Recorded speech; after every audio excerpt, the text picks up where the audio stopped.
every month agenda tuwanga million 3. Did you sign a contract? No, we didn't sign any contract with him. Yes, we just had a gentleman agreement, yes. You had an agreement? Yeah, just the year kati twasign a contract ya mulimu naye. Agreement ya kuwako copy? No, byesigaliza yabeera nabyo. Takuwa. Okay.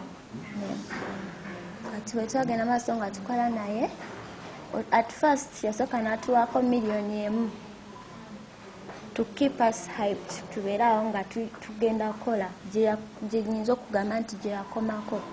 Sente ezaddako ze yatuwanga mugende mu saaluuni kubanga nze I was among the girls abaali babeerera ddala mu nnyumba awuwe nga bagamba mugende mu saaluuni nga bawa sente $5,000 ate ye kyayagala olina okuba nga okola enviiri eziri expensive. You don't have to come back at home ng'olina enviiri eza layisi kubanga aba yakwadde sente nnyingi. Kati gwe ng'otulamu awo ng'okubaganyamu alina osindikako ewaka mami sente omusindikirako nga gwe zinaakubeezaawo kyokka ate yakugambye osibe enviiri za bbeeyi. Kati nga okubaganyamu ng'ewaka tosindise gwe ng'omuntu tosigaza ssente wabula okomyewo na nviiri za bbeeyi kubanga byayagala. So ne tubeera awo ng'obulamu bugenda bukyuka ng'ate omusajja mukambwe nga ffe yatugamba akolera gavumenti.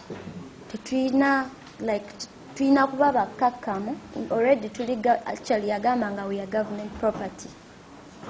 Government property. Yes. Nti ffe ye yayingira dda mu gavumenti n'abantu ababa bamusemberedde nabo baba bantu ba gavumenti. Kati ng'onoonya all means zonna omugamba nti bosi nk'oyo okola kankome wano eno neeyongereyo naye nga tosobola mukambwe muzibu yakugamba dda mbu ye akolera gavumenti kati nga tolina wantu wonna wosobola kuddukira. So mu biseera ebyo bye twayitangamu nti